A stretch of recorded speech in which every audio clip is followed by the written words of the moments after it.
Assalamualaikum warahmatullahi wabarakatuh. Hari ini saya ingin membuat video edukasi ya tentang liquidity. Biasanya saya membuat video menggunakan HP, sekarang menggunakan PC ya, jadi lebih baik ya. Hari ini saya ingin menjelaskan mengenai liquidity. Oke, langsung aja. Apa itu liquidity? Nah, liquidity itu pengertian secara umumnya adalah jumlah dari order permintaan dan penawaran di dalam pasar atau market. Permintaan atau penawaran itu biasanya sering disebut dengan supply and demand. Nah, pengaruhnya apa terhadap market?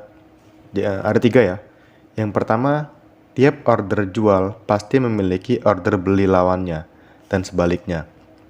Composite demand atau institusi saat hendak menggerakkan harga itu perlu oli penggerak. Nah, oli penggerak inilah yang sering biasanya disebut dengan liquidity. Yang kedua, yang perlu kita ingat bahwa market akan selalu mencari titik keseimbangan harga. Oleh karena itu, harga terus mencari kolam liquidity yang berisi order jual atau beli.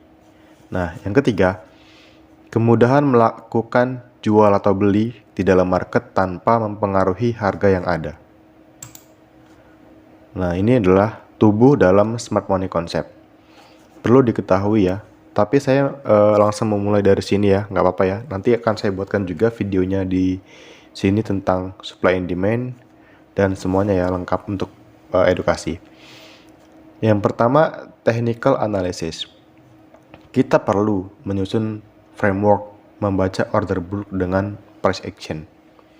Berikutnya, market structure itu kita bisa memetakan struktur market untuk melihat tren, analisa MTF, premium discount, dan lain-lain. Yang ketiga, supply and demand. Melihat di mana order masuk dalam jumlah besar dan order aktif yang tersisa. Yang terakhir, liquidity, yang sekarang sedang kita bahas. Untuk memperkirakan tempat-tempat lain di market yang mengandung banyak order. Yang kedua, menjadi magnet untuk harga karena market selalu mencari titik keseimbangan harga dengan menjadikan liquidity sebagai oil atau oli untuk menggerakkan harga. Jadi liquidity ini sangat penting ya, jadi tolong dengerin ya. Nah, prinsip liquidity ya. If you can spot the liquidity, then you are the liquidity. Jika Anda tidak bisa menandai liquidity, Andalah yang akan menjadi liquidity. Jadi sebelum kita membuat analisa, kita harus tandain dulu tuh di mana liquidity-nya seperti itu. Yang ke berikutnya, contoh liquidity. Nanti akan saya jelaskan ya di TradingView. Nah, sekarang saya hanya menjelaskan gambaran kecil saja. Skenario-nya.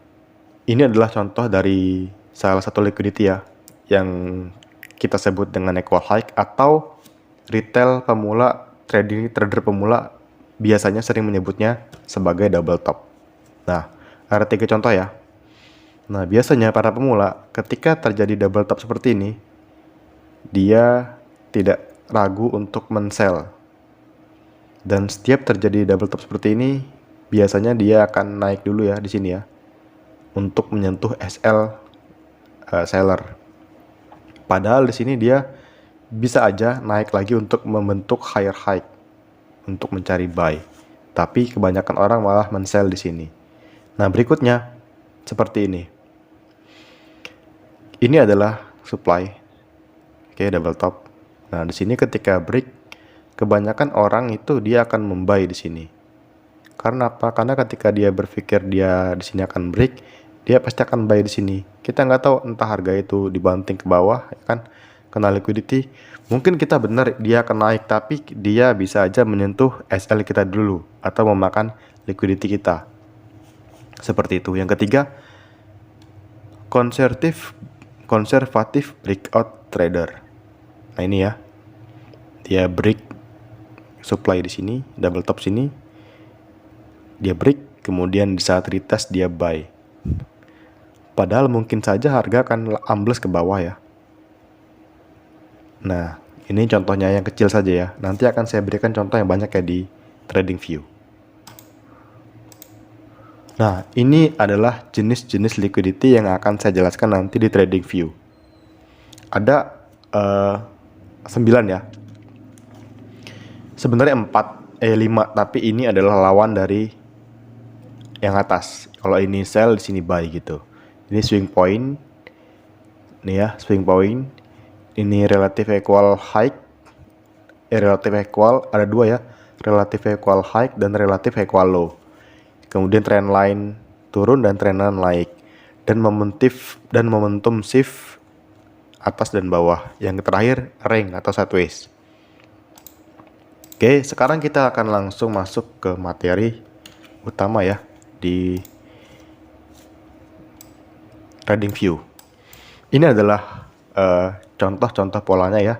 Yang ini swing point ya, yang ini swing point, ini relative equal, ini trend line, ini momentum shift dan ini ring.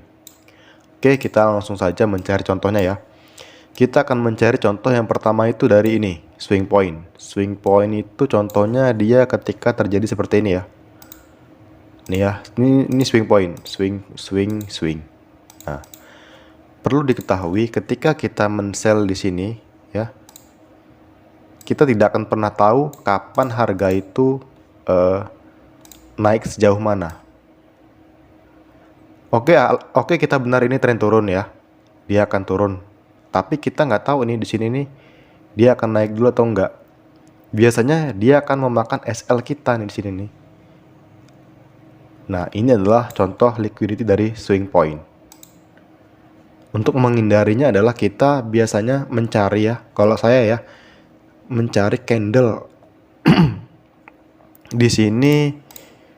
Ini di sini nih ya. Kalau kita zoom sebentar, kita zoom dulu di sini. Mana tadi ya? Sebentar, sorry guys, nah di sini nih ya. Di sini itu ada candle engulfing. Biasanya di bawah candle engulfing ini ya, di sini nih adalah area yang pas untuk kita sell untuk swing point. Di sini juga ada imbalance ya. Nah, di sini. Dan biasanya sell akan memasang SL di sini nih. Di atas swing point yang ini. Meskipun sell saya di sini. Oke, nggak apa-apa SL saya lebar, tapi kemungkinan profitnya besar. Seperti itu, teman-teman. Oke, yang berikutnya adalah contoh dari yang ini nih. High, equal high, dan equal low. Oke, saya akan mencontohkan yang equal high ya. Kebetulan di sini ada contohnya di time frame besar. Di time frame weekly ya. Di time frame monthly ya. Sini kita lihat ya. Di sini sepertinya kurang cocok di sini. Kurang pas. Mana ya? Nah, ini juga bisa nih. Ini juga bisa. Tapi ini oke lah, kita nggak perlu perfeksionis. Yang penting teman-teman paham ya. Sebentar.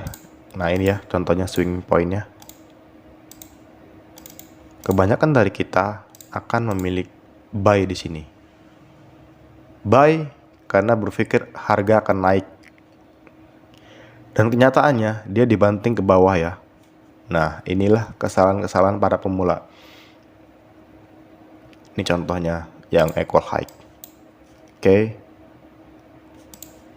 Sekarang kita akan masuk lagi ke yang ini.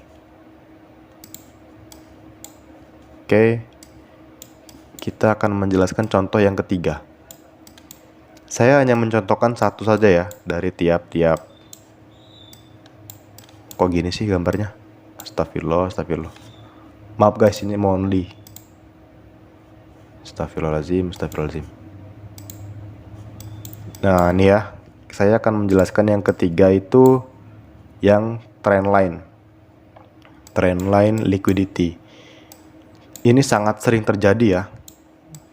Ada 2 ya, yang turun dan naik. Saya akan jelaskan satu saja. Nah, ini ya, ada ya. sangat jelas di sini. Time frame weekly. Kalau kita lihat di time frame daily, dia pasti bergeraknya seperti ini, seperti ini. Seperti ini, seperti ini, seperti ini, seperti ini, seperti ini, seperti ini, seperti ini. Ini adalah trendline liquidity. Dan kalau zone seperti ini, saya biasanya nggak entry. Kalaupun entry hanya scalping ya, hanya scalping saja. Itu pun resikonya besar. Dan kalau seperti ini, kita hanya bisa menunggu harga bergerak secara impulsif, baru kita akan entry. Tapi di sini menariknya, kita akan mendapatkan keuntungan banyak jika kita berani scalping. Jika berani scalping. Sini liquidity. Kenapa disebut liquidity? Karena di sini akan banyak sekali orang yang entry. Entry apa bang? Entry buy, sell pun ada. Di sini orang pada entry buy, di sini entry sell. Dia buy di sini, dia pikir harga akan naik, dia dibanting ke bawah kena SL. Dia sell di sini berpikir akan turun jauh, dia banting ke atas kena SL. Seperti itu kira-kira contoh dari trendline liquidity. Yang terakhir dari ini ya, momentum shift itu juga ada di sini nih. Ini momentum shift nih, pas banget nih polanya, momentum shift. Oke, ini momentum shift. Di sini area entry, banyak yang entry di sini. Aduh, salah guys, sialan, sorry ya. Di sini dolar, banyak yang entry buy di sini. Karena apa? Tadinya di sini dia membentuk bos, ya, dia naik untuk membentuk higher high. Dan di sini kenapa orang pada buy? Karena dia berpikir dia akan naik nih ke atas untuk membentuk higher high. Dan kenyataannya dia malah di break ke bawah, kena SL ujung-ujungnya. Nah, inilah liquidity. Tapi ada trik untuk entry. Itulah yang disebut dengan konfirmasi. Tapi untuk menunggu konfirmasi kita harus sabar, nggak bisa asal entry. Dan yang terakhir yang paling sering kita temui itu sideways. Jangankan orang-orang yang sudah pro, pemula pun tahu itu sideways. Nah, sekarang kita mencari contoh yang sideways. Sebentar kita perkecil gambarnya agar mudah mencari contoh yang sideways. Ini time frame weekly ya. Yang sideways seperti apa bang? Mana sih sideways? Oke lah, inilah contoh lah di sini nih. Ini contoh bagian yang sideways. Nah, banyak orang yang buy di sini, sell di sini. Nah, ini ya, panah ini ya. Ini ya. Ini adalah liquidity. Liquidity yang ini juga nih, yang saya tahu ini liquidity. Dia buy di sini, dia sell di sini. Oke lah, dia benar sell, dia akan turun, tapi sebelum dia turun dia kena SL duluan, kena liquidity. Nah, di sini juga nih. Oke lah, dia buy di sini, dia masang SL di sini. Oke, dia harga naik, tapi dia kena SL duluan. Itulah apesnya kalau kita hanya entry tapi tidak memahami liquidity. Oke guys, mungkin penjelasan hari ini hanya itu aja ya. Mohon maaf apabila penjelasannya kurang menarik atau kurang bagus videonya. Ya, tapi seenggaknya video ini bermanfaat ya buat teman-teman semua yang belum paham liquidity. Semoga teman-teman paham ya.